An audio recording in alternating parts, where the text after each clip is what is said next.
Welcome back. आप लोगों का ऑनलाइन ज्ञानी प्लेटफॉर्म पे स्वागत है। पिछले वीडियो के कंटिन्यूएशन में ही हम ये नया टॉपिक जो है आगे बढ़ाएंगे। जैसे कि हम लोग चैप्टर जो पढ़ रहे थे वो पढ़ रहे थे unit, dimension and measurement. First video में हम लोगों ने देख लिया था कि यूनिट की क्या क्या रिक्वायरमेंट्स होती है किसी मेजरमेंट में।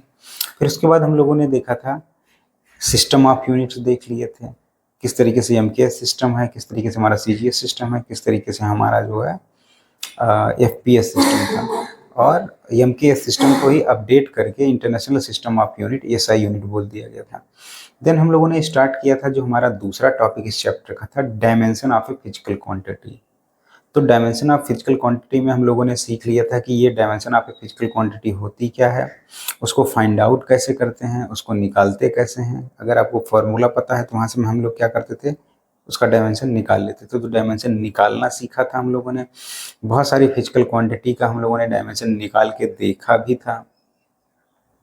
उसके बाद उसको डायमेंशनल फार्मूला क्यों बोला जाता है, डायमेंशनल इक्वेशन क्यों बोला जाता है, वो सब हम लोगों ने देख लिया था। और इसके लास्ट टॉपिक पे हम लोग पहुंचे थे जिसको हम लोगों ने बोला था एप्लीकेशन ऑफ डायमेंशनल एनालिसिस। मैंने कहा था कि जो साइंटिस्ट फॉरियर थे उन्होंने सिस्टम ऑफ यूनिट से ही जो है एक ऐसा मैथमेटिकल तरीका निकाला था जो हमारे बहुत सारे काम को आसान बना देता था।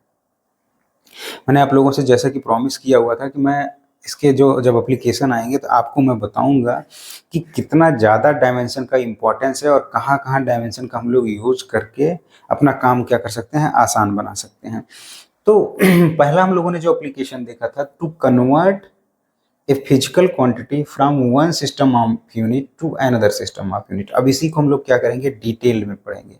फॉर इंस्टेंस अगर आपको न्यूटन को डाइन में चेंज करना है, अगर आपको सपोज कीजिए याद है 1 newton is equal to the कितना, 10⁻⁵ डाइन। ये तो कन्वर्जन पता है फोर्स में।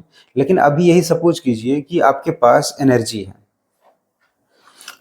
एनर्जी को मैं, अगर आपको एनर्जी है आपके पास, एनर्जी की यूनिट क्या होगी, कहीं से भी निकाल लेते हैं। सपोज कीजिए वर्क इक्वल टू, हमने लगाया फोर्स इनटू डिस्प्लेसमेंट। तो फोर्स की यूनिट है न्यूटन मीटर, इसी को हम क्या लिखते हैं, जूल लिखते हैं। लेकिन अगर यही अभी जो है जूल को अर्ग में चेंज करना हो तो आप न्यूटन को अगेन क्या लिखते हैं, न्यूटन को क्या लिख सकते हैं, चूंकि फोर्स की यूनिट होती है मास इनटू एक्सेलरेशन, तो आपको उसी फॉर्मूले में वापस से पुट करना पड़ेगा।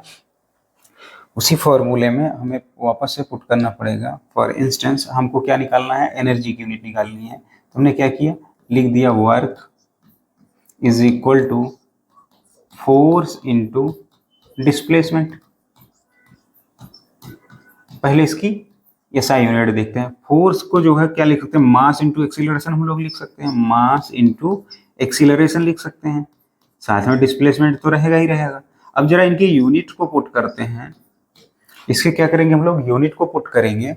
यहाँ पे हमने यूनिट को पुट किया, मास की यूनिट क्या होती है, केजी, एक्सीलरेशन की क्या होती है, मीटर पर सेकंड स्क्वायर, साथ में डिस्प्लेसमेंट की यूनिट क्या होगी, मीटर। अब यहाँ पे क्या आ गया, KG metre square second minus.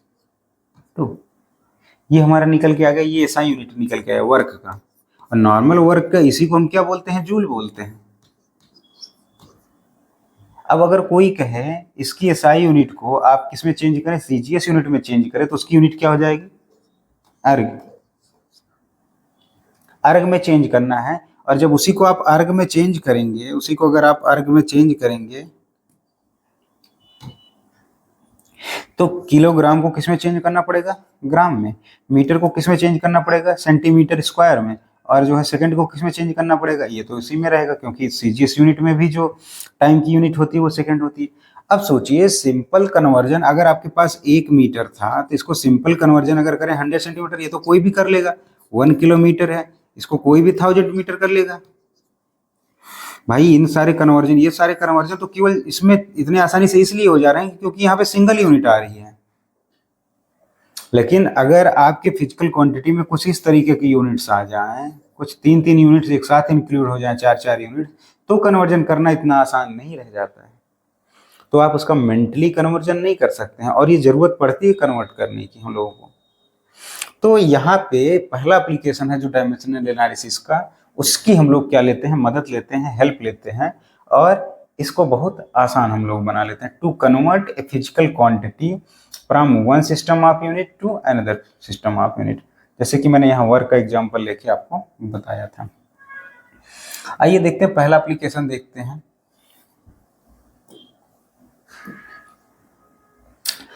यहाँ पे हमने लिखा हुआ है कि पहला है to convert a physical quantity from one system of unit to another if a physical quantity Q, उस फिजिकल क्वांटिटी को हमने नाम क्या दे रखा है, Q नाम दे रखा है, is measured in two different units, जिसको हमने U1 बोल रखा है, जिसको हमने क्या बोल रखा है, U2 बोल रखा है। यूनिट्स दो डिफरेंट यूनिट्स का क्या मतलब हो गया बेटा, एक तो हो गया जो है मीटर हो गया, मान लेते हैं 1 सेंटीमीटर हो गया, या 1 को किलोमीटर मान लीजिए, एक को आप मान लीजिए मीटर मान लीजिए, एक को आर मान लीजिए, एक को क्या मान लीजिए मिनट मान लीजिए, एक को क्या मान लीजिए सेकंड मान लीजिए। तो दो उसी फिजिकल क्वांटिटी को अगर मान लो टाइम ले रहे हैं तो आप आवर्स और सेकंड ले लीजिए, मान लो आप लेंथ को मेजर कर रहे हैं तो आप क्या कर लीजिए, आप ले लीजिए किलोमीटर ले लीजिए और मीटर ले लीजिए। तो इन्हीं दोनों यूनिट को हमने क्या किया, लिखा है U1 और U2 and their numerical values are N1 N2 respectively. For instance हमने क्या किया, जैसे कि अभी अभी मैंने आपको बताया कि 2 यूनिट में हम लोग क्या करते हैं, यहाँ ले लेते हैं, हो गया 1 किलोमीटर इज इक्वल टू, हमने क्या ले लिया 1000 मीटर ले लिया, या यहीं आप ले लीजिए 1 hour is equal to 3600 second ले लिया हमने। यहाँ पे देखिए इसी को हमने क्या बोला, इसके न्यूमेरिकल वैल्यू को हमने क्या बोला है, N1 बोला है, और इसके न्यूमेरिकल वैल्यू को मैंने क्या बोला है, U1 बोला है, इसके न्यूमेरिकल वैल्यू को मैंने N2 बोला है, और इसके न्यूमेरिकल वैल्यू को मैंने क्या बोला है, U2 बोल रखा है। अब देखिए ये दोनों बराबर तो ही हैं, तो जब ये दोनों बराबर हैं तो इनको हम क्या लिख सकते हैं, N1 साथ में U1 के प्रोडक्ट के साथ में हम क्या लिख सकते हैं, N2 U2 के साथ में लिख सकते हैं। तो यहाँ पे हमने वही किया है, और ये फिजिकल क्वांटिटी कौन सी है, लेंथ, या इसी को आप डिस्टेंस कह सकते हो। ये फिजिकल क्वांटिटी हमारी क्या है, लेंथ है, या फिर क्या है, ये डिस्टेंस है। तो Q को कैसे लिख सकते हैं हम लोग, देखो इसी को उन्होंने Q नाम दिया, तो Q इक्वल टू जो फिजिकल क्वांटिटी, अब यहाँ पे कोई मैंने लेंथ ही लिया, कुछ भी हो सकता है, टाइम हो सकता है, इलेक्ट्रिक करंट हो सकता है, जो है थर्मोडायनेमिक टेम्परेचर हो सकता है, कुछ भी हो सकता है, तो उसी को क्या लिखा, N1 U1 is equal to N2 और U2 लिखा हुआ है, लिख सकते हैं इजीली। तो यहाँ से हमें क्या करना है, यहाँ से N2 की अगर हमें वैल्यू निकालनी है तो N2 को उधर ही रहने दें, N2 इज इक्वल टू हम क्या लिख सकते हैं, N1 U1 divided by U2। तो N2 को कैसे लिख सकते हैं, N2 इज इक्वल टू, यहाँ से N2 is equal to U2 को इधर भेजेंगे तो वो डिवीजन में आ जाएगा, तो N1 को ऐसे रहने देते हैं, इधर लिख लेते हैं U1 अपॉन U2। तो यहाँ से हमें एक पैटर्न मिल गया कि किस तरीके से जो है हम क्या कर सकते हैं, इसको कन्वर्ट करने के लिए कैसे हम यूज करेंगे, कैसे एक फॉर्मूला बनाएंगे, देखते हैं। उसी को हमने यहाँ तक फाइंड आउट कर लिया था कि N2 जो है किसके बराबर होता है, N1 U1 अपॉन U2 के, वहीं देख लिया था, पिछले में भी देख लिया था कि जो है हमारा N2 जो आया था वो बराबर था N1 U1 अपॉन U2 के बराबर आ गया था। वही यहाँ पे लिखा हुआ, देखिए वही मैंने क्या किया हुआ है, सिस्टमेटिक रूप से हमने लिखा हुआ है, let a physical quantity given by, मान लो यहाँ पे वहाँ पे P लिया था, यहाँ पे हमने क्या ले लिया है, एक फिजिकल, वहाँ Q लिया था, यहाँ पे हमने ले लिया है A लिया है, इसको क्या यूनिट, N1 उसका न्यूमेरिकल वैल्यू, U1 उसकी यूनिट हो गई, N2 उसकी न्यूमेरिकल वैल्यू, U2 उसकी क्या हो गई, यूनिट हो गई, where N1 is the numerical value, U1 is the unit in one system, similarly N2 is a numerical value with U2 as a unit in another system. If dimensional formula of A is MA LB और TC, last time हमने देखा था कि किसी भी unit को हम लोग किस फार्मूले में, किसी भी यूनिट के डायमेंशन को हम किस में लिख सकते हैं, M L T के फॉर्म में लिख सकते हैं। डायमेंशनल फार्मूला भी यही था। डायमेंशनल फार्मूला हमारा क्या होता था, डायमेंशनल फार्मूला जो हमने देखा था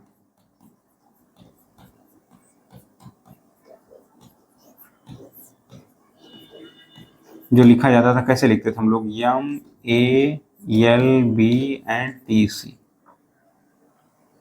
प्रीवियस वीडियो जरूर देखिए इसकी क्लियरिटी के लिए, जहाँ पे A B C क्या हुआ करते थे, उनके पावर हुआ करते थे। फॉर इंस्टेंस मैंने फोर्स के लिए निकाल के निकाला था, तो F का जो डायमेंशन आया था वो आया था M L T minus to. ऐसे ही जब मैंने वर्क का निकाला था या एनर्जी का निकाला था, वर्क और एनर्जी का जब मैंने निकाला था वो आया था M L two T minus two. अब इसमें तो मान लो दोनों में मारा, मान लो मैं वॉल्यूम ले लेता हूँ, वॉल्यूम का निकाल के आपको दिखाया था तो केवल जो उसका आया था, क्योंकि ये क्या होता है एल बी इंटू एच आया था। लेंथ को भी हम क्या लिख सकते हैं, एल साथ में एल, इसके साथ में क्या लिख सकते हैं, तो क्या आता था हमारा एल क्यूब आता था।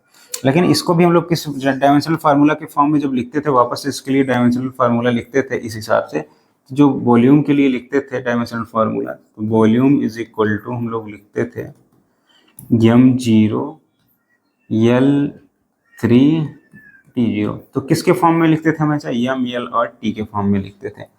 और मैकेनिक्स में मोस्ट ऑफ द क्वांटिटी क्या होती है, यम एल और टी पे क्या करती हैं, वो डिपेंड करती हैं।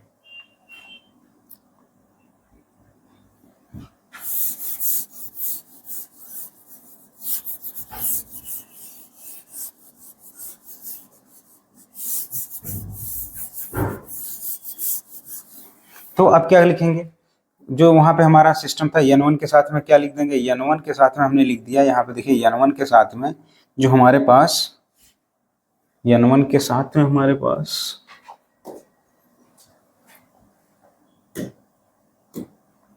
N1 के साथ में उसका क्या लिख दिया, डायमेंशन लिख दिया N1 इंटू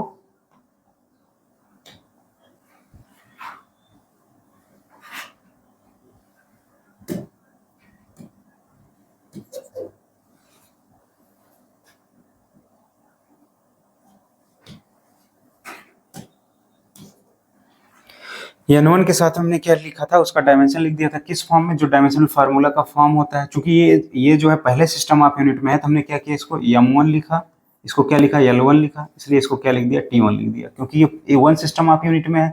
जैसे दूसरे सिस्टम ऑफ यूनिट में जाएंगे उसको हमने क्या कर दिया, नाम अलग अलग दे दिया, क्योंकि कन्वर्जन करना है, M2 दे दिया, L2 दे दिया और क्या दे दिया, T2 दे दिया। और साथ में पावर तो हमने क्या रखा, अब भाई दोनों की फिजिकल क्वांटिटी से दोनों के यूनिट सेम है तो डायमेंशन तो बराबर ही आएगा, चाहे आप उसी को किलोमीटर में लिखिए चाहे मीटर में लिखिए, दोनों लेंथ के हैं तो डायमेंशन तो एल ही होगा दोनों का। तो यहाँ पे हमने क्या लिखा, N1 इंटू M1 L1 और T1 के साथ में हमने लिख दिया N2 equal to M2 L2 और T2 के साथ में लिख दिया। तो यहाँ से N2 की वैल्यू, चूंकि हमको कन्वर्ट किस में करना है, N2 को ही कन्वर्ट करना है, तो N2 को हमने क्या किया, इधर ही रख दिया। तो N2 इज इक्वल टू हमारा क्या आ गया, जब इसको इधर लेके जाएंगे तो N1 क्या आ गया, M1 A L1 B T1 क्या आ गया, T1 C डिवाइडेड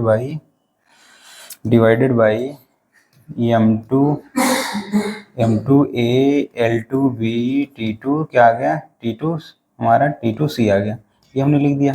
अब इसको एक और अच्छे से फॉर्म में हम लिख सकते हैं, N1 तो यहाँ रहेगा, M1 अपॉन M2 के साथ में ऐसे क्या कर सकते हैं, A L1 अपॉन L2 के साथ में क्या लिख सकते हैं, B T1 अपॉन T2 के साथ में क्या लिख सकते हैं, C। ये देखिए, तो यानी कि हमारे पास कन्वर्ट करने का जो फॉर्मूला आ गया वो क्या आ गया, N2 इज इक्वल टू, कोई भी न्यूमेरिकल वैल्यू को कन्वर्ट करना है एक सिस्टम ऑफ यूनिट में, तो इस तरीके से आप क्या कर सकते हैं, उसको कन्वर्ट कर सकते हैं। आइए एक एग्जाम्पल से देखते हैं, तब आपको जो है पूरी तरीके से ये क्लियर हो जाएगा कि किस तरीके से हम लोग क्या कर सकते हैं, कन्वर्जन इसका कर सकते हैं।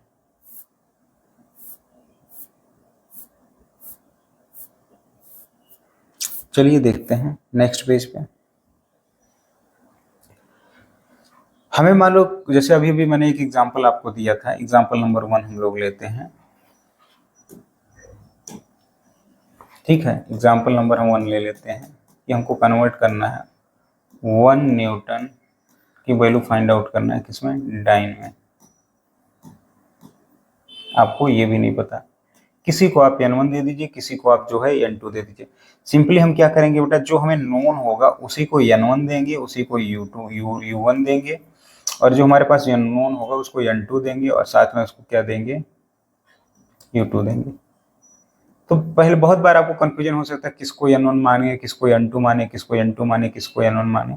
आप किसी को भी मान सकते हैं, बस उस फॉर्मूले में ले जाके आपको क्या करना पड़ेगा, चेंज करना पड़ेगा। मैंने यहाँ पे नॉर्मली वहाँ पे क्या मान लिया था, जिसका नोन होता था उसको मैंने n1 मान लिया था, उसकी यूनिट को u1 मान लिया था, जो अननोन होता था उसको n2 मान लिया था, उसकी यूनिट को u2 मान लिया था। तभी हमारा फार्मूला n2 इक्वल टू बन गया था, इजिली बन गया था n2 equal to n1 L1 upon L2, साथ में इसके बना था m1 अपॉन m2 ए, L1 अपॉन L2 B बन गया था, और T1 अपॉन T2 क्या बन गया था, C बन गया था। ठीक है, अब जरा वैल्यूज को पुट करते हैं इसके सिंपली। अब न्यूटन को क्या कर सकते हैं, एक और टर्म में लिख सकते हैं। आप जानते हैं फोर्स की यूनिट क्या होती है, फोर्स की यूनिट जो होती है मास इंटू एक्सीलरेशन होता है। अब मास को क्या लिख सकते हैं, आप केजी में लिख सकते हैं, या फिर एक्सीलरेशन को ms-2 में लिख सकते हैं। ठीक है, इसी को क्या बोला जाता है, कई बार न्यूटन बोला जाता है। अब इसी की सीजीएस यूनिट, यही ध्यान रखना है आपको, इसकी सीजीएस यूनिट अगर आपको करना है तो मतलब 1 न्यूटन को हम एक और टर्म में क्या लिख सकते हैं, 1 न्यूटन को लिख सकते हैं 1 kg ms-2, ये लिख सकते हैं। और अब इसी की सीजीएस यूनिट जब चेंज करना होगा तो इसी को हम क्या करेंगे, ग्राम में लिख देंगे, मीटर को किस में लिख देंगे, सेंटीमीटर में लिख देंगे, और टाइम तो वैसे ही रहता है, और इसी को संयोग से जो है डाइन बोला जाता है। तो डाइन को भी हम क्या लिख सकते हैं, जो हमको फाइंड आउट करना, वहां मैंने क्वेश्चन मार्क लगा दिया, यहाँ लिख दिया ग्राम सेंटीमीटर s-2, पता चल गया। अब हमें हमारे पास गिवन क्या क्या हो गया, हमारे पास जो गिवन हो गया n1 हमको पता है, n1 कितना है, देखिए यहाँ से 1 है। u1 क्या है आपको ये भी पता है। u1 में क्या होता है, u1 कैसे आपको पता चलेगा, u1 को कैसे लिखना था, u1 यूनिट तो हमको पता चल गई, फोर्स का डायमेंशन क्या होता है, mlt-2 हो गया। ठीक है, यहाँ पे n2 हमको क्या करना है, फाइंड आउट करना है, और u2 अगेन क्या हो जाएगा, ये डायमेंशन तो सेम ही रहने वाला है, mlt-। तो अब जरा अपने फॉर्मूले में पुट करते हैं एक बार, देखते हैं क्या वैल्यू आता है इसका फार्मूला। हमारा फार्मूला क्या था, n2 is equal to n1 m1 upon m2 a, L1 upon L2 b, T1 upon T2 c था। n2 is equal to n1, बेटा 1 रखा हुआ था, m1 पहले वाले में m1 किस में था, केजी में था, दूसरे वाले में m2 कितने में था, ग्राम में था। पावर क्या था यहाँ पे, एक पावर था, यहाँ पे ध्यान से देखें, दोनों का mlt-2, mlt-2, इन दोनों का देखो मास का पावर क्या था, ये सब था किलोग्राम मीटर ms-2, ये था सेंटीमीटर ग्राम सेंटीमीटर ये था।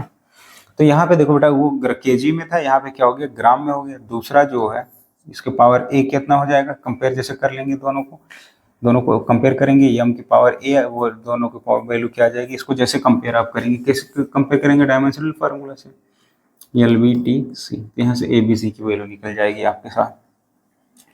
L1 लेंथ किस में था, एक में मीटर में था, एक में सेंटीमीटर में था। ठीक है, B कितना हो जाएगा, B जो है हो जाएगा 1,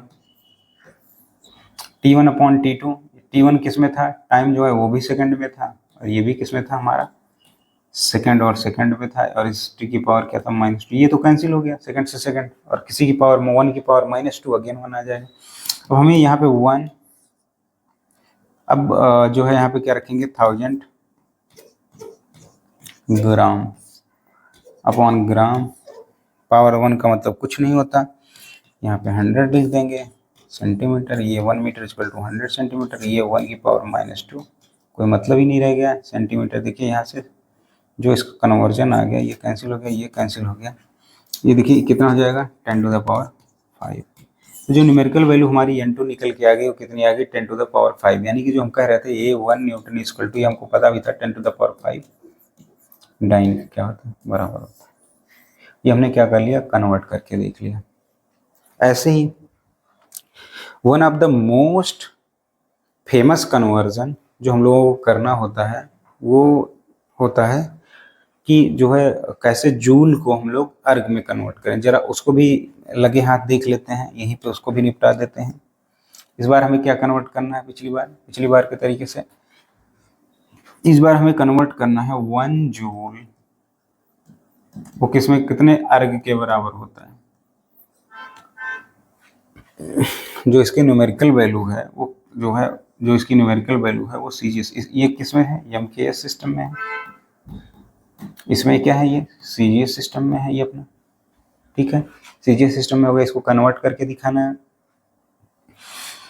अच्छा, तो जूल जो है जैसे आपने देखा वो भी साइंटिस्ट का नाम है, अर्ग आपने देखा वो भी एक तरीके से जो है एक अजीबोगरीब नाम दिख रहा है आपको। तो सबसे पहले इनको किस में कन्वर्ट करते हैं, जिसके नाम से हम लोग इनको जानते हैं।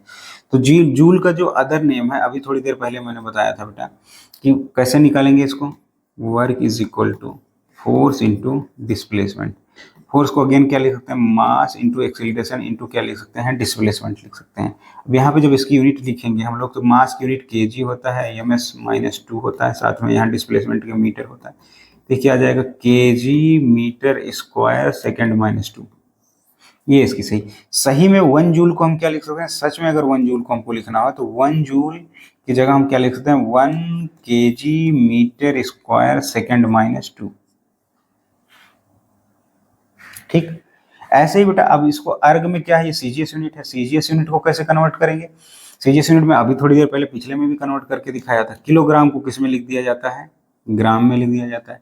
मीटर को किस में लिख दिया जाता है, सेंटीमीटर स्क्वायर में लिख दिया जाएगा, क्योंकि यहाँ मीटर स्क्वायर है सेंटीमीटर में। और टाइम को तो दोनों सिस्टम में टाइम को तो सेकंड में इमेजिट किया जाता है। तो बेसिकली हमको वो निकालने के बजाय ये निकालना है, दूसरा क्या है, centimetre gram centimetre square S-2 इसमें कन्वर्ट करना है।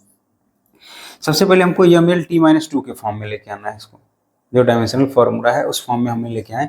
1 जूल इक्वल टू अर्क आपको नहीं समझ में आ रहा होगा, लेकिन ये समझ में आ रहा होगा कि इसमें किस तरीके से कन्वर्ज करेंगे तो यहाँ न्यूमेरिकल वैल्यू क्या आ जाएगी। अब हम लोग देखते हैं, जो डायमेंशन हम लोग जानते हैं वो क्या होता है, ml T-2 होता है। अब इसको जैसे कंपेयर करेंगे हम किससे, यम डायमेंशनल फॉर्मूला से A, L, B और T, C के साथ जैसे ही हम लोग कंपेयर करेंगे, ए की वैल्यू क्या आ जाएगी, 1 आ जाएगी, क्योंकि यहाँ एम का 1 पावर है। बी की वैल्यू अगर हम लोग निकालेंगे अगेन 1 आ जाएगा, क्योंकि यहाँ एल की पावर में 1 है। सी की वैल्यू क्या आ जाएगा, -2 आ जाएगा। वैसे भी टाइम जो है वो कैंसिल ही हो जाने वाला है, तो उसकी हमें बहुत ज़्यादा क्या करनी है, टेंशन नहीं लेनी है। तब यहाँ से अगेन हम लोग देख लेते हैं क्या क्या गिवन है हमारे पास n1 गिवन है, ये इसकी न्यूमेरिकल वैल्यू n1 हो गया, इसकी यूनिट क्या होगी, ये u1 हो गया। दूसरा n2 हमको फाइंड आउट करना है, ये क्या हो गया आपका u2 हो गया। अब जरा फॉर्मूला लगाते हैं हम लोग। फॉर्मूला अगर लगाएंगे तो क्या फॉर्मूला था, n2 is equal to n1, n2 is equal to n1, यहाँ पे क्या था, m1 upon m2 a, l1 upon l2 b, t1 upon t2, ये सी हो गया बेटा, ठीक है। n2 is equal to n1 क्या करना है, हमको फाइंड आउट करना है। n1 जो है फाइंड आउट करना है, यहाँ पे हमने क्या लिखा है, n2 equal to n1 given है, हमें n2 फाइंड आउट करना है। यहाँ पे क्या रख दिया हमने, 1 पुट कर दिया बेटा। पहले में मास की क्या यूनिट है, किलोग्राम है, दूसरे में क्या है, ग्राम है। यहाँ पे ए की वैल्यू कितनी हो गई, यहाँ से देख लेते हैं, ए की वैल्यू क्या है, 1। 1 मीटर है, सेंटीमीटर है,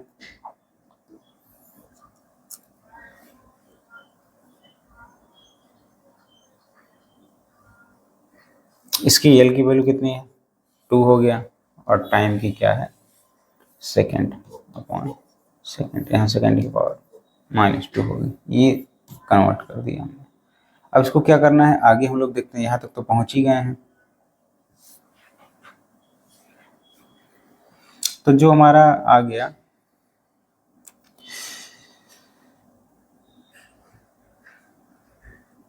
वो n2 is equal to n1 क्या था, 1, ये क्या था हमारा, kilogram upon gram power 1, metre upon centimetre इसका क्या था, स्क्वायर था, और सेकेंड के साथ में क्या था हमारा, सेकेंड था, इसकी पावर क्या थी -2, ये इसके साथ में क्या हो गया, कैंसिल हो गया। ये N2 is equal to 1000 gram upon, 1 kilogram को 1000 ग्राम लिख सकते हैं, ग्राम, सेंटीमीटर को क्या लिख सकते हैं 100 सेंटीमीटर, अपॉन क्या हो गया सेंटीमीटर स्क्वायर, क्या हो गया 1/1, ये क्या हो गया माइनस, ये कैंसिल, ये कैंसिल, ये कैंसिल, ये कितना आ गया, तो बेटा यहाँ पे स्क्वायर है, ये मत भूलिएगा, यहाँ पे क्या है, ये 10⁻³ है, इंटू ये क्या हो गया 10⁻⁴, कितना आ गया 10⁻7। ये हम लोगों को पता भी था कि जो है जो 1 न्यूटन जो है वो कितने के बराबर होता है, 10⁻7 अर्ग के बराबर होता है। यहाँ इजीली से हमने देख लिया कि अगर एक सिस्टम ऑफ यूनिट में हमको पता है दूसरे सिस्टम ऑफ यूनिट में कन्वर्ट करना हो तो हम किस तरीके से क्या कर सकते हैं, उसकी न्यूमेरिकल वैल्यू को फाइंड आउट कर सकते हैं। यूनिट चाहे 2 हो, चाहे 3 हो, चाहे 4 हो, आप क्या कर सकते हैं, उसको फाइंड आउट कर सकते हैं। तो मैं आपसे रिक्वेस्ट करूंगा कि यहाँ पे वीडियो को आप पॉज करें और कुछ कन्वर्जन करके देखें। जैसे कुछ कन्वर्जन्स में अगर बात करूं तो अगर जो ग्रेविटेशनल फोर्स की वैल्यू Fg की वैल्यू क्या थी, G(m1 m2 अपॉन r²), ठीक है। यहाँ से G की वैल्यू जो होती है वो होती है 6.67 इंटू 10⁻⁻11 न्यूटन मीटर स्क्वायर पर kg। जरा इसको कन्वर्ट करके देखिए, ये आपको न्यूमेरिकल वैल्यू पता है, जरा इसको कन्वर्ट करके सीजीएस यूनिट में जो है आप क्या करिए, इसको सीजीएस यूनिट में आप बताइए इसकी वैल्यू आएगी कितनी, सेकंड सिस्टम ऑफ यूनिट में इसको कन्वर्ट करके बताइए, और ज़रा कमेंट में इसका आंसर बताइए वीडियो पॉज करके, और मैं नेक्स्ट वीडियो में आपको बताऊंगा कि इसका करेक्ट आंसर क्या होता है। तो इस तरीके से हमने देख लिया कि जो हमारा पहला एप्लीकेशन था कितना यूजफुल है और कितना सिंपल है। जितना ही ये सिंपल है उतना ही ज़्यादा ये क्या है, यूजफुल है। तो ये जो है इसमें और किया क्या गया है, केवल जो है जो हमने सिस्टम ऑफ यूनिट पढ़ी थी उसी का सही यूज कर लिया गया, बस तरीके से यूज कर लिया गया। तो अगर कहीं भी सपोज कीजिए आप न्यूमेरिकल करते समय या कहीं पे कन्वर्जन को भूल जाते हैं तो आप इसका क्या कर सकते हैं, यूज कर सकते हैं। अब अपने हम सेकेंड एप्लीकेशन पे आते हैं। जो सेकेंड एप्लीकेशन इसका है डायमेंशनल थियरी का, चेकिंग द डायमेंशनल कंसिस्टेंसी और होमोजेनिटी ऑफ द इक्वेशन। ये भी one of the most important applications में। फॉर इंस्टेंस आप क्या कर रहे हैं, पोटेंशियल एनर्जी के लिए सपोज कीजिए आप क्या कर रहे हैं, पोटेंशियल एनर्जी के लिए डेरिवेशन कर रहे हैं कहीं भी। पोटेंशियल एनर्जी तो मैं तो एक सिंपल सी बात कह रहा हूँ, मान लो आप जो है आपको इलेक्ट्रोस्टैटिक्स में पोटेंशियल एनर्जी के लिए वहाँ फॉर्मूला निकाल रहे हैं, या फिर आप इक्वेशन ऑफ मोशन को डेरिवेशन करने की कोशिश कर रहे हैं, या फिर कोई अननोन जो है फिजिकल क्वांटिटी के बीच में आप रिलेशन डेवलप करने की कोशिश कर रहे हैं। कुछ उनके जो पता है कि वो किस किस चीज़ पर डिपेंड करता है उसको आप निकालने की कोशिश कर रहे हैं। तो कैसे ये चेक कर पाएंगे कि क्या जो है वो जो आपने रिलेशन निकाला है, जनरली एक्सपेरिमेंट कर करके तो बहुत ज़्यादा टाइम लग जाएगा आपको निकालने में। कि फॉर इंस्टेंस अगर हम लोग बात करें जो है कोई भी एक ले लेते हैं किसी, फॉर इंस्टेंस फोर्स जो है वो मास इंटू एक्सेलरेशन पर डिपेंड करता है, वर्क जो है वो फोर्स इंटू डिस्प्लेसमेंट पर डिपेंड करता है। तो इनमें लीनियर रिलेशन है या फिर ये जो है लीनियर रिलेशन को नहीं फॉलो कर सकते। जैसे S equal to UT plus half A T square, यहाँ पे टाइम का क्या आ गया, स्क्वायर आ गया है, UT plus half A T square. UT तक तो समझ में आता है कि यहाँ लीनियर 1 भी पावर टाइम में है, इनिशियल वेलोसिटी पावर में 1 में है, लेकिन वहाँ टाइम का स्क्वायर हो जा रहा है, तो कैसे पावर पे भी कैसे डिपेंड करता है। तो आप क्या करेंगे, जैसे ही आप निकालेंगे अगर वो डायमेंशनली करेक्ट हुआ, अगर आपका इक्वेशन जो भी आप डेरिवेशन कर रहे हैं अगर वो डायमेंशनली करेक्ट हुआ तो डेफिनेटली जो है डायमेंशनली अगर करेक्ट हुआ तो वो ये इसकी गारंटी ले लेता है, इसकी गारंटी इतनी तो हो जाती है कि जो है आप सही डायरेक्शन में हैं। अगर वो डायमेंशनली गलत हो गया, जो भी आपने डेरिवेशन करके फार्मूला निकाला है अगर वो डायमेंशनली गलत है तब तो 101% करेक्ट हो गया है कि जो है ये क्या है, फार्मूला गलत है। ये चीज थोड़ा आपको कंट्राडिक्टरी लगेगा, लेकिन ये ध्यान से सुनिएगा ये स्टेटमेंट कि अगर आपने डेरिवेशन करके फिजिकल क्वांटिटीज के बीच में रिलेशन फाइंड आउट किया है, अगर वो डायमेंशनली इनकरेक्ट आ गया तो आपका फॉर्मूला वहीं खत्म हो गया कि वो तो गलत है ही। लेकिन अगर सही आ रहा है डायमेंशनली तो ये कोई गारंटी नहीं देता कि आपका फॉर्मूला अब भी सही है, उसको आपको अब भी चेक करना पड़ेगा। थोड़ा ध्यान से स्टेटमेंट को 2 बार 3 बार सुनिएगा जो मैंने बोला है, तब आपको समझ में आएगा मैं क्या कहने की कोशिश कर रहा हूँ, और इसको मैं एक एग्जाम्पल से लेकर दिखाऊंगा भी आपको। तो हम लोग अब दूसरे एप्लीकेशन पेज पे हैं। The magnitude of a physical quantity may be added or subtracted from one another only if they have the same dimension. Obvious सी बात है, आप जो है इसके एग्जांपल में मैं बता देता, in other word simple word में मैं बता देता हूँ इसको। वी कैन ऐड या subtract similar physical quantities. For instance, velocity can not be added to force. Velocity को आप फोर्स के साथ कैसे ऐड करिएगा भाई? जो है अब मैंने फंडामेंटल यूनिट्स बताया ही था आपको कि आप ये नहीं बोल सकते कि आप हमें जो है 1 किलोमीटर दाल दे दीजिए, आप 1 केजी दाल ही बोलेंगे, वो इंडिपेंडेंट है एक दूसरे से, तो उनको कैसे ऐड कर पाइएगा आप? और हम लोग इसका कई जगह पे एग्जाम्पल देखते भी हैं। 9th की क्लास में केवल 9th के बच्चे को बिठाते हैं, अगर बहुत ही ज़्यादा रेयर केस ना हो कि कुछ बहुत ज़रूरी अरेंजमेंट हमको करना हो तो 8th की क्लास में 8th के ही बच्चे को बिठाएंगे। 10th की क्लास के तो हम क्या करते हैं, जब वैसे ही यहाँ पे अगर ध्यान से देखें तो आप क्या कर रहे हैं, velocity can not be added to the force. Force की यूनिट जो है वो न्यूटन है, वेलोसिटी की यूनिट मीटर पर सेकेंड है, तो दोनों को तो आप ऐड ही नहीं कर पाएंगे। और दोनों का डायमेंशन इसी को थोड़ा और अपडेटेड फॉर्म में बोला गया कि उनको डायमेंशन जब तक वो डायमेंशन दोनों का सेम नहीं होगा तब तक आप ऐड नहीं कर पाएंगे। एक और एग्जांपल देखते हैं। Electric current can't be subtracted from the thermodynamic temperature. Thermodynamic temperature की जो यूनिट होती है वो केल्विन होती है, इलेक्ट्रिक करंट की जो यूनिट होती है एम्पियर होती है। और ये दो डिफरेंट डिफरेंट डायमेंशन है फिजिकल वर्ल्ड के, जिस दुनिया में हम रहते हैं। ये दो बहुत ही इंपॉर्टेंट फिजिकल क्वांटिटीज हैं। एक का कहाँ जो है हम करंट इलेक्ट्रिसिटी में यूज करते हैं, एक का कहाँ जो हम थर्मोडायनेमिक टेम्परेचर में यूज करते हैं, थर्मोडायनेमिक्स में इस फिजिकल क्वांटिटी का यूज करते हैं। तो दोनों को क्या कर सकते हैं, आप ऐड नहीं कर सकते हैं। यही ये कहने की कोशिश कर रहा है। इस होमोजेनिटी का मतलब होता है यहाँ पे प्रिंसिपल ऑफ होमोजेनिटी का मतलब ही ये हो गया कि हमेशा क्या होंगी, सिमिलर क्वांटिटीज ही ऐड होंगी। डिस्टेंस में आप डिस्टेंस को ऐड करेंगे, वेलोसिटी में वेलोसिटी को ऐड करेंगे, स्पीड में स्पीड को ऐड करेंगे, फोर्स में फोर्स को ऐड करेंगे, डेंसिटी में डेंसिटी को ऐड करेंगे, मोमेंटम में मोमेंटम को ऐड करेंगे। जिनका डायमेंशन सेम होगा आप उन्हीं को क्या कर सकते हैं, ऐड कर सकते हैं। अब तक जो मैंने बताया इसका थोड़ा सा और चेंज वर्जन देखते हैं। कैसे? हमारा जो इक्वेशन ऑफ मोशन होता है सबसे सिंपल उठाते हैं। पहला जो इक्वेशन ऑफ मोशन है उसको देखते हैं।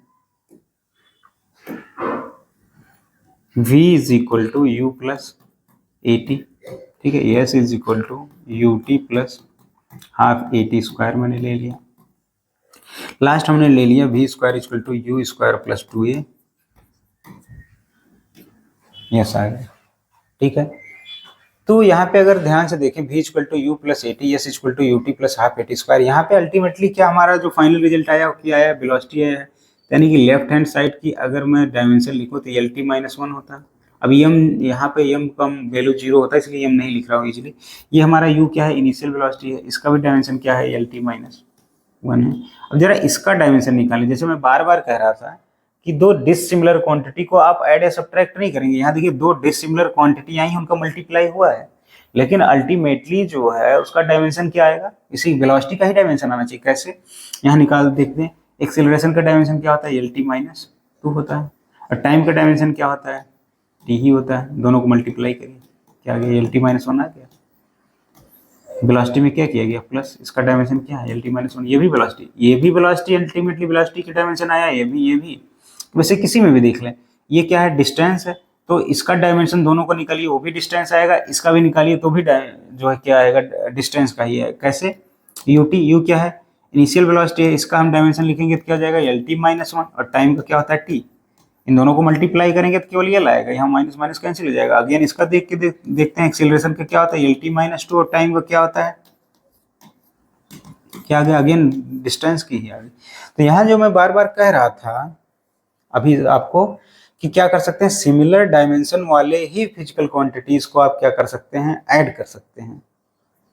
तो अब यहाँ आप ध्यान से देखिए कि जो पहला इक्वेशन हमारा क्या हुआ, जो LHS का डायमेंशन हुआ वो RHS के डायमेंशन के बराबर है, और दूसरे इक्वेशन में भी हमने देखा कि LHS का डायमेंशन किसके बराबर हो गया, RHS के डायमेंशन के बराबर हो गया। अगर यहाँ डायमेंशन सेम ना आता तो आपको फॉर्मूला वही गलत था, जो मैंने पहले स्टेटमेंट दिया था कि एक एग्जांपल देके आपको मैं समझाऊंगा कि अगर जो है आपका जो है डायमेंशन LHS RHS के बराबर नहीं आता तो फॉर्मूला तो हमारा वही गलत हो जाता है। अभी डायमेंशनली दोनों करेक्ट आ गए हैं, ये सही हो गया है कि हम सही डायरेक्शन में हैं, लेकिन अभी भी ये कंफर्म गारंटी नहीं लेता है कि जो है ये किस तरीके से जो है इनका जो कॉम्बिनेशन है, इनका t² आएगा, t³ आएगा। लेकिन इतना तो जरूर गारंटी ले लिया है कि जो है डायमेंशनली अगर करेक्ट है तो लगभग लगभग हम क्या है, सही डायरेक्शन में। अगर ये डायमेंशनली गलत हो जाता तो पूरा फार्मूला ही गलत हो जाता आपका। तो अब जब डायमेंशनली करेक्ट हो जाएगा फिर हम लोग, क्योंकि डायमेंशन की भी जो है अभी हम लोग देखेंगे कि डायमेंशन जो तरीका है इसके अपने लिमिटेशंस हैं। अब तक तो हम एप्लीकेशन ही देख रहे थे, अब मैं जो है ये भी कह रहा हूँ कि डायमेंशन के भी क्या है, कुछ लिमिटेशंस हैं। डायमेंशन का जो तरीका है, जो मैथ का ये तरीका है, कुछ चीज़ों को ये भी नहीं फाइंड आउट इजीली नहीं कर पाता है। क्या नहीं कर पाता, ये कमिंग वीडियोस में हम लोग देखेंगे। तो नेक्स्ट पे आ जाते हैं हम लोग।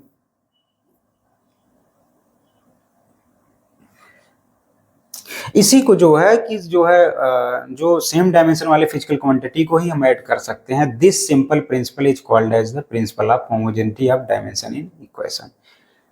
तो इसी को जो है principle of homogeneity of dimension in equation बोलते हैं। It is extremely useful in checking the correctness of an equation. Obvious सी बात है, इसी को मैं बार बार इसी स्टेटमेंट को रिपीट कर रहा हूँ। Example, test the dimensional consistency और the homogeneity of the equation x equal to x0 plus v0 t into half AT²। इसका हमें क्या चेक करना है, डायमेंशनल कंसिस्टेंसी चेक करना है। अभी अभी मैंने इसको करके दिखाया था, बस हमने क्या लिया हुआ था वहां पे, यस लिया हुआ था। Dimensional consistency for the distance, जो कि डिस्क्रिप्शन दिया गया कि पार्टिकल कैसे मूव कर रहा है। For the distance x travelled by the particle, particle ने क्या किया, x डिस्टेंस क्या किया, ट्रेवल्ड किया है। और ए बॉडी, किसी पार्टिकल ने या किसी बॉडी ने क्या किया, इन टाइम t, कितने टाइम में, t टाइम में उस डिस्टेंस को कवर किया है।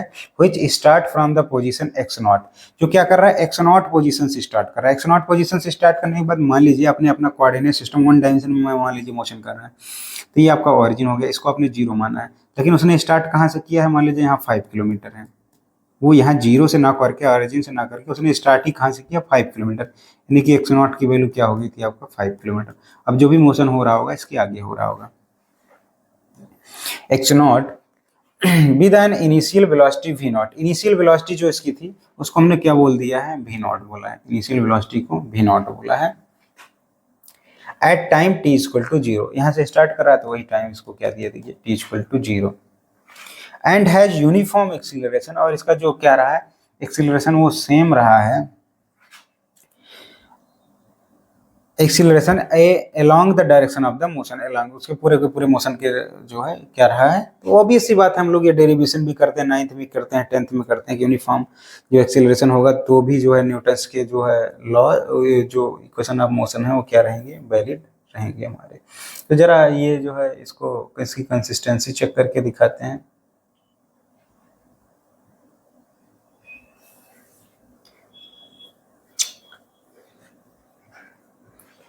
लिखते हैं जरा, डायमेंशन इसके लिखते हैं।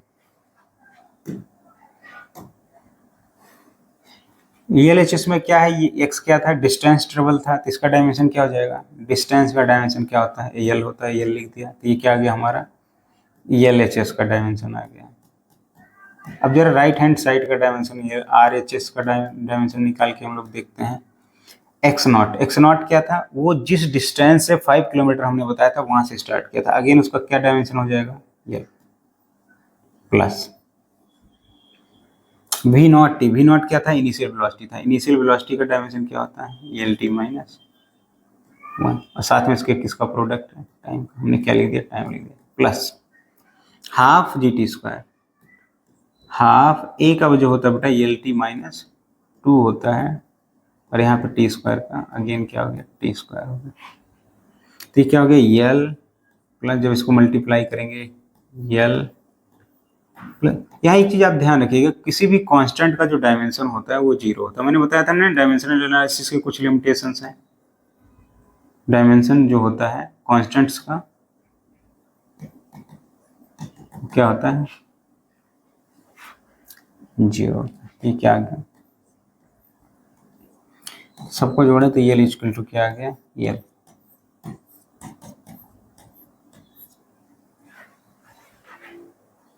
क्या हो गया, डायमेंशनली ये करेक्ट हो गया।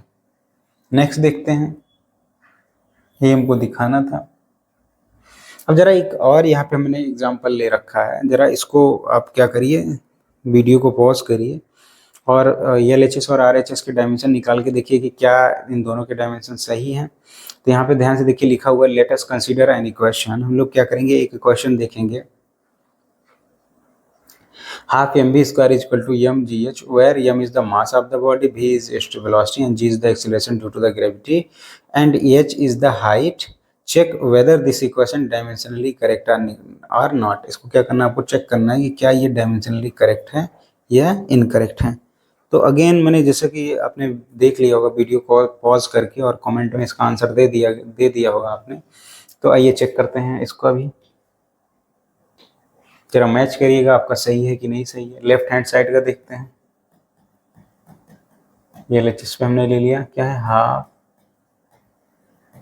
mv square. अगेन बताया था अभी कि जो है, जो कांस्टेंट होते हैं उनके डायमेंशन क्या होता है, जीरो होता है। मास का क्या हो जाएगा, m हो जाएगा, वेलोसिटी का lt माइनस 1। तो LHS का जो डायमेंशन निकल के आ गया वो आ गया m lt माइनस 1। यहाँ पे ध्यान से देखिए, ये क्या था, इसका स्क्वायर था, स्क्वायर यहाँ लगाइएगा। तो यहाँ पे जो ये हो जाएगा, ये जो अगेन चेंज हो जाएगा m l square t minus, जो कि एनर्जी की डायमेंशन होती है, हम लोगों ने पहले भी निकाला है। हाफ mv स्क्वायर जो है वो एनर्जी की डायमेंशन होती है, वो हम लोगों ने पहले भी निकाल रखा है। अब जरा जो है राइट हैंड साइड का निकाल के देखते हैं। LHS का तो हमने निकाल लिया, LHS का जो फाइनल डायमेंशन आया लेफ्ट हैंड साइड का, LHS का क्या आ गया था, m l t माइनस 2, ये डायमेंशन आ गया था। अब जरा RHS का निकालते हैं राइट हैंड साइड का। राइट हैंड साइड का अगर निकालेंगे तो इसका फार्मूला क्या है, ये है m साथ में g into h।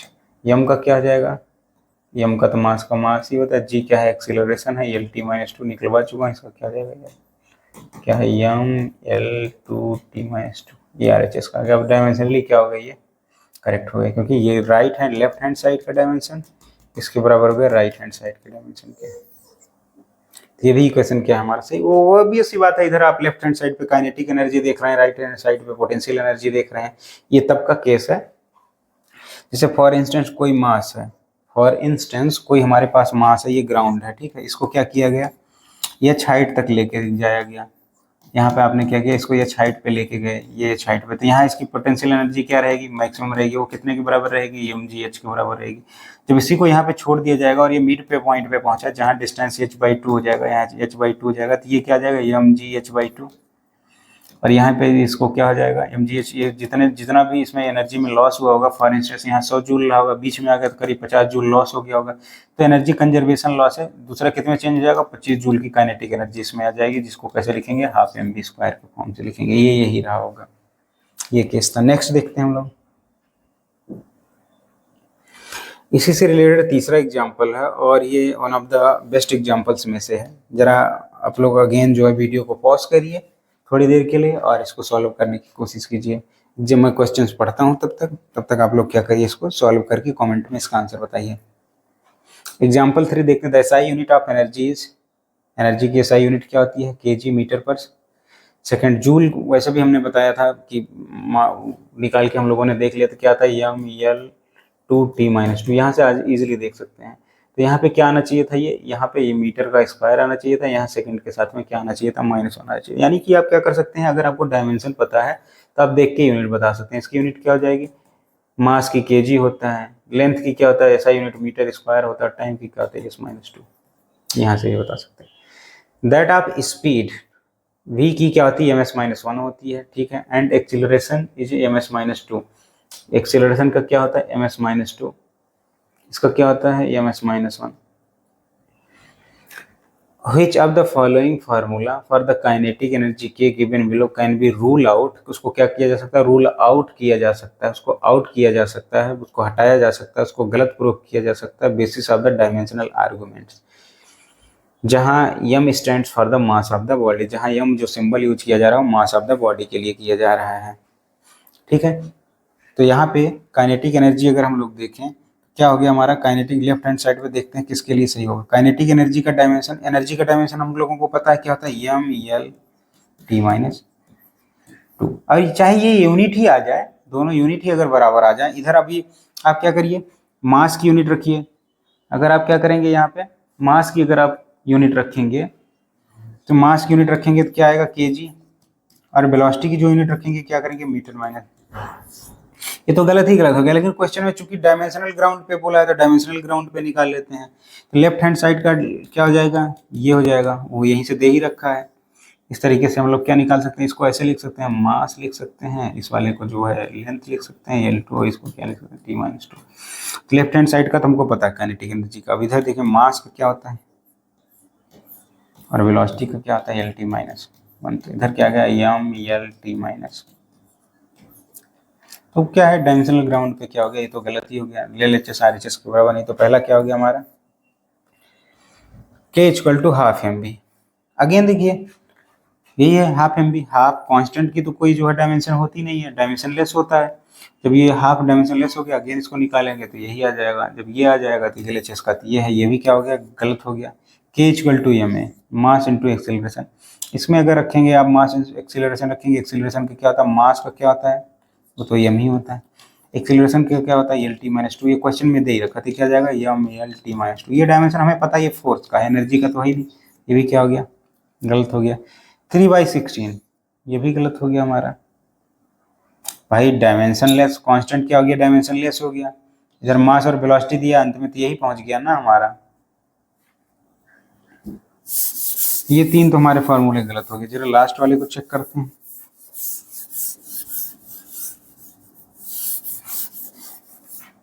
Kinetic energy के लिए कौन सा सही, लास्ट वाले को चेक करते हैं। यहाँ से ध्यान से देखिए इसका क्या आ जाएगा, अभी अभी हम लोगों ने निकाला था M L T minus one आ जाएगा, प्लस डायमेंशन का कुछ होता नहीं एम एल टी माइनस हो जाएगा। ये दोनों वैसे ही गलत हो गए, ना इसका है ना इसका, यानी कि जो भी यहाँ काइनेटिक एनर्जी के लिए दिया गया सारे के सारे फॉर्मूले क्या है आपके गलत हैं।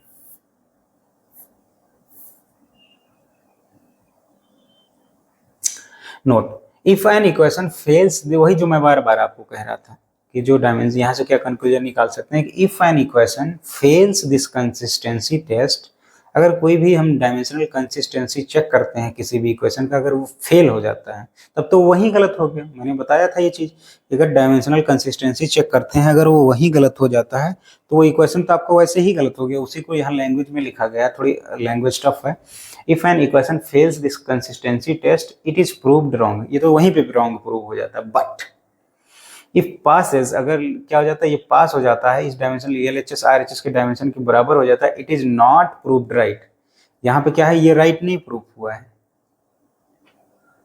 लेकिन अगर गलत हो गया तो वहीं क्लियर हो गया कि आपका गलत है, आपको फिर से मेहनत करनी पड़ेगी उस इक्वेशन को बनाने के लिए। Thus a dimensionally correct equation need not to be actually correct और exact equation, but a dimensionally wrong incorrect और inconsistent equation must be the wrong. वही हो जाएगा, क्या हो जाएगा गलत ही हो जाएगा। नेक्स्ट देखते हैं हम लोग, नेक्स्ट नोट को देखते हैं, कुछ जरूरी पॉइंट्स देखते हैं। जब हम लोग क्या कर रहे होंगे, अभी जैसे हमने बताया था कि डायमेंशंस की भी अपनी कुछ लिमिटेशंस हैं। डायमेंशन भी बहुत सारी जगह जो बहुत सारी चीज़ों को नहीं बता पाता, जैसे किसी कोई कांस्टेंट डायमेंशन के लिए भी हमने यूज किया था कि वो डायमेंशन लेस होता, कोई भी कांस्टेंट कोई भी न्यूमेरिकल वैल्यू होता है वो क्या होता है डायमेंशन लेस होता है। वैसे ही देखेंगे कि अगर इसमें तो अभी कुछ ट्राइगोनोमेट्रिक फंक्शन वगैरह आए नहीं थे, लेकिन कई सारे फॉर्मूले में ट्राइगोनोमेट्रिक फंक्शंस आते हैं। फॉर इंस्टेंस अगर हम लोग टॉर्क के लिए फॉर्मूला निकालते हैं, मोमेंट ऑफ फोर्स के लिए निकालते हैं,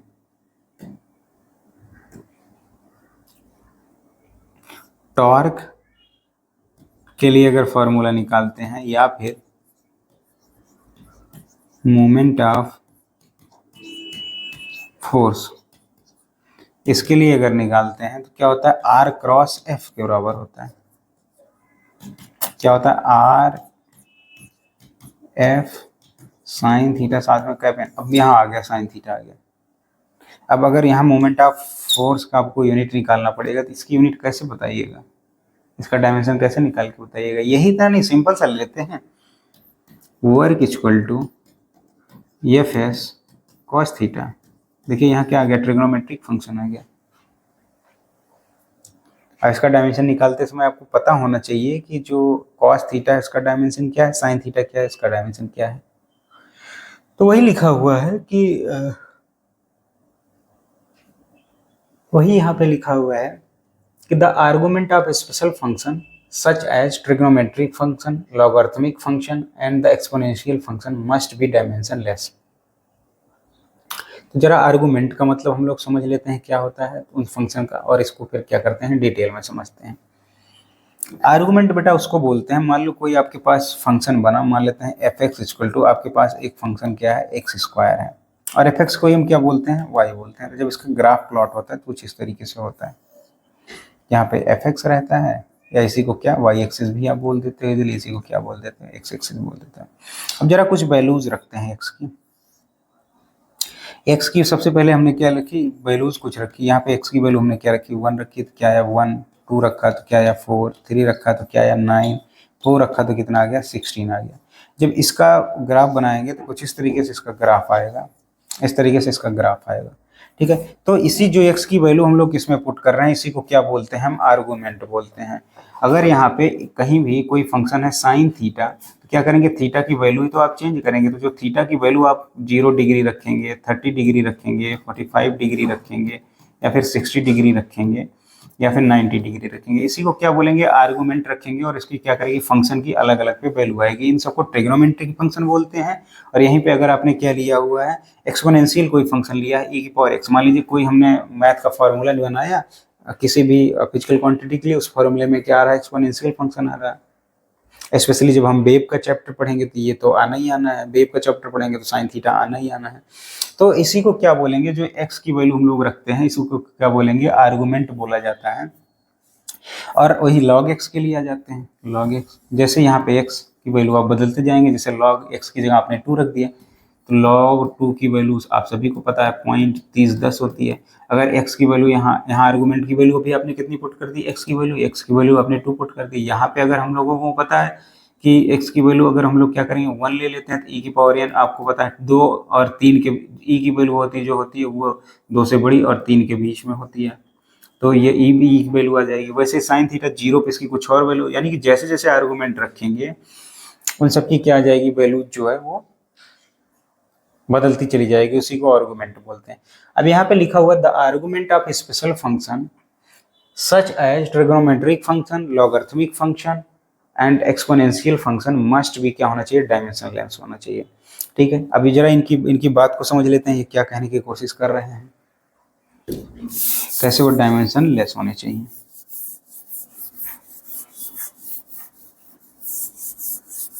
इस पे एनसीईआरटी में अच्छा एग्जाम्पल भी दिया गया है, जब एक्सरसाइज कर रहे होंगे तो हमें लगता है 10th या 12th क्वेश्चन होगा। देखते हैं जरा, साइन थीटा लेते हैं। साइन थीटा किसी भी राइट एंगल ट्रायंगल में अगर आप लेंगे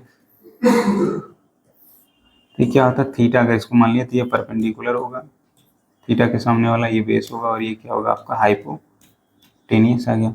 तो साइन थीटा क्या होता है परपेंडिकुलर अपॉन हाइपोटेनियस। ये देखिए क्या है, लेंथ का रेशियो ही तो है, तो लेंथ की यूनिट अगर यहाँ मीटर रखेंगे तो यहाँ मीटर रखेंगे, यानी कि जो भी ये फंक्शन आएगा फंक्शन खुद ही डायमेंशनलेस होगा, यहाँ पे हो गया।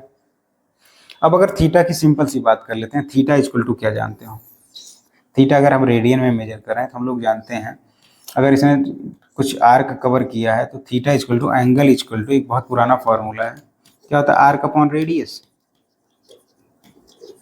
आर्क की जरा यूनिट बताइए क्या होता है मीटर, रेडियस की यूनिट आप बताइए क्या हो जाता है मीटर। ये दोनों कट के क्या, ये तो मतलब यानी कि जो आप एंगल पुट कर रहे हैं sine theta cos theta tan theta में जो थीटा है जो आर्गुमेंट है, या ई की पावर एक्स में जो पुट कर रहे हैं या लॉग ई की पावर एक्स में जो पुट कर रहे हैं वो क्या होना चाहिए डायमेंशन लेस होना चाहिए। वैसे भी ई की पावर एक्स और लॉग एक्स में आप क्या पुट करते हैं न्यूमेरिकल वैल्यू ही तो पुट करते हैं, जब भी न्यूमेरिकल वैल्यू पुट करेंगे और न्यूमेरिकल वैल्यू की हमको मतलब पता है, वो क्या होता है, डायमेंशन लेस होता है। दूसरा पॉइंट इसमें देखते हैं, a pure number or ratio of similar physical quantity such as angle है, कोई भी प्योर नंबर ले लें, 1 2 3 4 5 -1 -2 -3 0 1 2 1000 1000 2000, जो कोई भी नंबर ले लें उसका वो क्या होता है, डायमेंशन लेस होता है। 1/2 3/2 4/2 कोई भी ले लें, प्योर नंबर कोई भी है तो उसको वो डायमेंशन लेस होगा। Ratio of two similar quantities such as angle क्या होता है, ratio of length upon length, अभी बताया आर्क अपॉन रेडियस, आर्क भी लेंथ है, रेडियस भी लेंथ है। रिफ्रैक्टिव इंडेक्स को ले लेते हैं, speed of light in vacuum upon speed of light in medium, speed of light ऊपर मीटर पर सेकंड, नीचे मीटर पर सेकंड, कट के क्या हो जाएंगे, कट जाएंगे, डायमेंशन लेस हो गए, उसमें कुछ बात ही नहीं करना और डायमेंशन लेस हो जाएंगे। नेक्स्ट पॉइंट आते हैं हम लोग,